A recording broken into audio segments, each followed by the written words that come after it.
नमस्कार मु मानस आपण मानक पई नेकी आसीची सकाळर केतोटी गुरुत्वपूर्ण खबर सेथिपई भिडियो को शेष पर्यंत देखिबाकू मोर अनुरोध। नंबर 1 आज प्रथम खबर आसंता सप्ताह जुक्त 2 रिजल्ट सीबीएसई दशम द्वादश फल भी प्रकाश पाइब।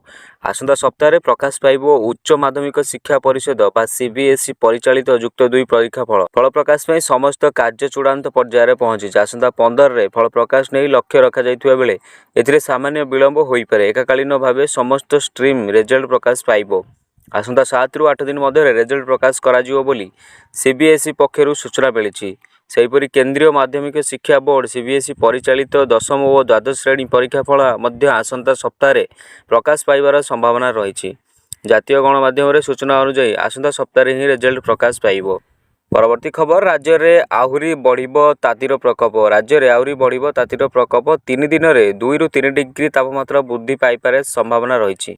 13 रु 15 जाए ग्रीष्म प्रभाव जारी रहिबो। मे 13 रे उपकूल पार्श्ववर्ती 9 जिला को येलो वार्निंग जारी रही। आसंता 24 घंटा पाई 11 जिला को येलो वार्निंग जारी हुई। जिला गुड़िक है गजपति, गंजाम, नयागढ़, खोर्धा, पुरी, कटक, केन्द्रापड़ा, जगतसिंहपुर, जाजपुर, भद्रक, बालेश्वर यही सब जिले में उष्ण और आर्द्रता पाई येलो वार्निंग जारी हुई। 2:30 छुईला 43 डिग्री। राज्य में खरा सांग को असह्य गुड़गुड़ी होउची। 2:30 43 डिग्री छुईची पारद। संबलपुर में सर्वाधिक 43 डिग्री रेकर्ड होइची तापमात्रा। सेहीपरि भुवनेश्वर और हीराकुद में तापमात्रा 40.4 डिग्री रही। राउरकेला में 40 डिग्री और चांदबाली में 39.2 डिग्री, बालेश्वर में 38.2 डिग्री, झारसुगुड़ा में 37.6 डिग्री रेकर्ड करा जायछि। परवर्ती खबर गाँव को फेरी शहीद जवान पार्थिव शरीर समस्त आखिरे लुह। भारत माता की जय ध्वनि रे कंपुची अंचल गाँव को फेरी शहीद जवान पार्थिव शरीर समस्त आखिरे लुहर धारा बही जाइछि। कोह को संभाली पारुना गाँ लोक पुओ को देश सेवा पाई पठाइथिले। शत्रु सह लड़ी देशवासी सुरक्षा देउथिले पुओ, किंतु आज शहीद पुओर मर शरीर को धरी गाँ को फेरी जवान माने एवं शहीद जवान अमर रहे बोली नारा लगाउछंती। ए दृश्य समस्त को मर्माहत करुची सत, किंतु वीर जवान रो बलिदान पाई सारा अंचल गर्व करुची। राजकीय सामना शहीद जवान मर शरीर को धरी गाँव में परिक्रमा करुछंती सैनिक माने। परवर्ती खबर एतिकी तारीख ठू आरंभ हेबो आईपीएल मैच। शीघ्र आरंभ हेबाकू जाउची आईपीएल मैच। किछि समय परे होई पारे तारीख घोषणा। 16 किंबा 17 तारीख को मैच आरंभ होई पारे बोली संभावना रही। गतकाली बीसीसीआई रो बसिथिला गोटे बड़ बैठक। कोलकाता किंबा अहमदाबाद रे खेला जाई पारे फाइनल मैच। मे 30 किंबा जून 1 तारीख रे आईपीएल रो फाइनल मैच खेला जियो बोली अनुमान करा जायछि।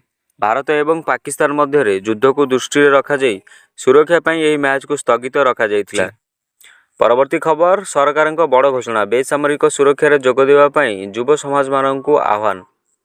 बेसामरिक सुरक्षा जोग देवा पाई युव समाज को मुख्यमंत्री आह्वान।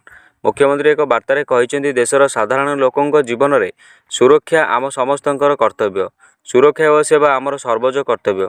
एथिपाई जातीयतार मनोभाव रखी बेसामरिक सुरक्षा बा सिविल डिफेन्स संगठन में स्वेच्छासेवी भाव जोग देवा पाई मु जनसाधारण को विशेषकर युव समाज को आह्वान करुछि। युव समाज ही आम आशा भरोसा और शक्तिर प्रतीक। इच्छुक स्वेच्छासेवी माने जिला स्तर में जिलापाल को आवेदन करें। जिलापाल हेउछंती जिला बेसामरिक सुरक्षार नियंत्रक। एही स्वेच्छासेवी माननकु प्रशिक्षण दियाजिवो। आवश्यक हेले सेवा और जातीयतार मनोभाव रखी सेवानकु जनसाधारण को सेवा पाई जोगाई दियाजिवो। आम राज्य में 12टी स्थान में सिविल डिफेन्स संगठन कार्य करुछि। आवश्यकता अनुसार अन्य स्थान गुड़िकर नुआ संगठन गढ़ा को निर्देश देउछि बोली मुख्यमंत्री कहिसेंती। परवर्ती खबर भारत को समर्थन करिवो बीएलए कहिला जदि युद्ध हुए पाकिस्तान को आमे घेरिबु। भारत एवं पाकिस्तान मध्य युद्ध विरति घोषणा करा जायछि। तथापि दुई देश मध्य पुणी थरे युद्ध हेबार संभावना अछि। अन्य पक्षरे पाकिस्तान बेलुचिस्तान रे संघर्षर सम्मुखीन हेउछि। बेलुचिस्तान लिबरेशन आर्मी बा बीएलए पाकिस्तान सेना को धमक देइछि। एही समय रे रविवार बीएलए भारत को समर्थन करने को घोषणा करिछि।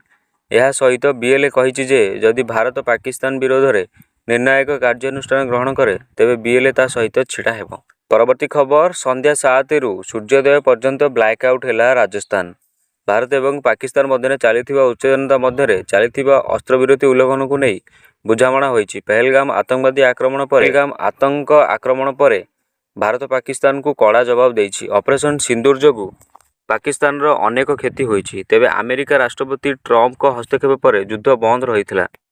पाकिस्तान को लागिथिबा सीमावर्ती अंचलर ଅବସ୍ଥା ସାମାନ୍ୟ ହେବାକୁ ଲାଗିଛି। କିନ୍ତୁ ରାଜସ୍ଥାନ ଶ୍ରୀନଗରରେ ଜିଲ୍ଲାରେ ଏଯାଏ ନିୟମିତ ଭାବେ ବ୍ଲାକ୍ଆଉଟ୍ ରଖିବାକୁ ନିଷ୍ପତ୍ତି ନିଆଯାଇଛି। ଭାରତ ପାକିସ୍ତାନ ସୀମାର ଯୁଦ୍ଧକୁ ନେଇ ଆପତ୍ତିକାଳୀନ ସ୍ଥିତିକୁ ନଜରରେ ରଖି ଜିଲ୍ଲାପାଳ ନାଗରିକ ସୁରକ୍ଷା ନିୟମ 1968ର ଧାରା 2 ଅଧୀନରେ ଏହିଭଳି ନିର୍ଦ୍ଦେଶ ଜାରି କରିଛି।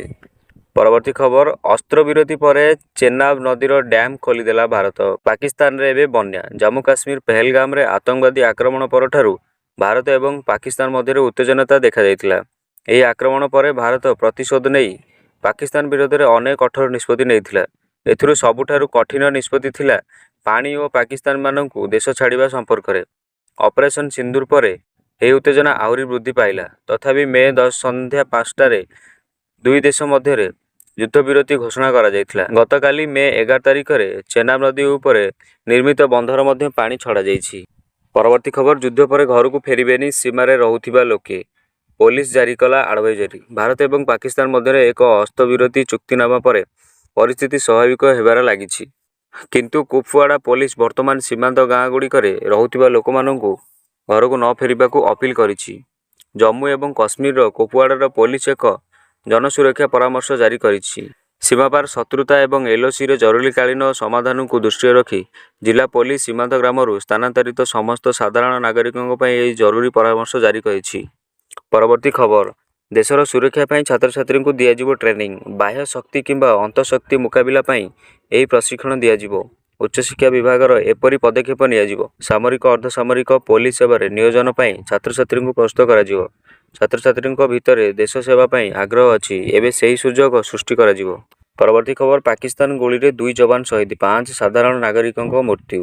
ଭାରତ ଏବଂ ପାକିସ୍ତାନ ମଧ୍ୟରେ ଉତ୍ତେଜନା ଜାରି ରହିଛି।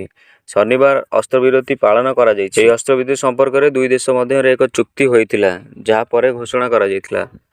ହେଲେ ଏହାପରେ ମଧ୍ୟ ଜମ୍ମୁ କାଶ୍ମୀରର ଅନେକ ଅଞ୍ଚଳରେ ପାକିସ୍ତାନ ଦ୍ୱାରା ଅସ୍ତ୍ରବିରତି ଉଲ୍ଲଂଘନ କରାଯାଇଥିଲା। ଏହି କାରଣରୁ ଉତ୍ତେଜନା ଏବେ ବି ଜାରି ରହିଛି। ଅସ୍ତ୍ରବିରତି ପୂର୍ବରୁ ପାକିସ୍ତାନ ଆକ୍ରମଣରେ 2 ଜଣ ସୁରକ୍ଷାକର୍ମୀ ଏବଂ ଅନ୍ୟ 5 ଜଣ ସାଧାରଣ ନାଗରିକ ପ୍ରାଣ ହରାଇଥିଲେ। ଜମ୍ମୁ ଏବଂ କାଶ୍ମୀରର ପ୍ରଶାସନ ପକ୍ଷରୁ ଏ ସମ୍ପର୍କରେ ସୂଚନା ଦିଆଯାଇଛି। ପରବର୍ତ୍ତୀ ଖବର, ଯୁଦ୍ଧବିରତି ଉଲ୍ଲଂଘନ ପରେ ହାଇ ଆଲର୍ଟ କେନ୍ଦ୍ରାପଡ଼ା ସମୁଦ୍ର ଉପକୂଳରେ ପେଟ୍ରୋଲିଂ। ଯୁଦ୍ଧବିରତି ପାଇଁ ଦୁଇ ଦେଶ ରାଜି ହେବା ପରେ ଏହାକୁ ଉଲ୍ଲଂଘନ କରି ପାକିସ୍ତାନ ଭାରତ ସୀମାକୁ ଗୁଳି ବର୍ଷା କରିଥିଲା। ପାକିସ୍ତାନର ଏହି ଯୁଦ୍ଧବିରତି ଉଲ୍ଲଂଘନକୁ ନେଇ କେନ୍ଦ୍ରାପଡ଼ା ଜିଲ୍ଲାରେ ହାଇ ଆଲର୍ଟ ଜାରି କରାଯାଇଛି। କେନ୍ଦ୍ରାପଡ଼ା ଜିଲ୍ଲାର ରାଜନଗର ମହାକାଳପଡ଼ା ବ୍ଲକକୁ ଛୁଇଁଥିବା ସମୁଦ୍ର ଉପକୂଳରେ କୌଣସି ଅନୁପ୍ରବେଶ ଆଶଙ୍କା କରି ଜିଲ୍ଲା ପୋଲିସ ମୁଖ୍ୟାଳୟର ନିର୍ଦ୍ଦେଶର ଉଭୟ ବ୍ଲକର ସାମୁଦ୍ରିକ ଥାନା ତାଳଚୁଆ, ତନ୍ତିଆପାଳ, ଜମ୍ମୁ ପକ୍ଷରୁ ସମୁଦ୍ର ଉପକୂଳରେ ସ୍ପିଡ୍ ବୋଟ୍ ମାଧ୍ୟମରେ ପେଟ୍ରୋଲିଂ କରାଯାଇଛି। ଦର୍ଶକ ବନ୍ଧୁ, ଭିଡ଼ିଓକୁ ଶେଷ ପର୍ଯ୍ୟନ୍ତ ଦେଖିଥିବାରୁ ଆପଣଙ୍କୁ ବହୁତ ବହୁତ ଧନ୍ୟବାଦ। ଆମ ଭିଡ଼ିଓଟି ଯଦି ଆପଣଙ୍କୁ ଭଲ ଲାଗିଛି ଭିଡ଼ିଓକୁ ଗୋଟେ ଲାଇକ୍ କରନ୍ତୁ। ଚ୍ୟାନେଲରେ ନୂଆ ଥିଲେ ଚ୍ୟାନେଲକୁ ସବସ୍କ୍ରାଇବ୍ କରି ପାଖରେ ଥିବା ବେଲ୍ ଆଇକନକୁ ଅଲ୍ରେ ସେଟ୍ କରନ୍ତୁ, ଯାହାଫଳରେ କି ମର୍ଣ୍ଣିଂ ରିଲେଟେଡ୍ ନ୍ୟୁଜ୍ ଆପଣଙ୍କ ପାଖକୁ ସର୍ବପ୍ରଥମେ ଯାଇପାରିବ।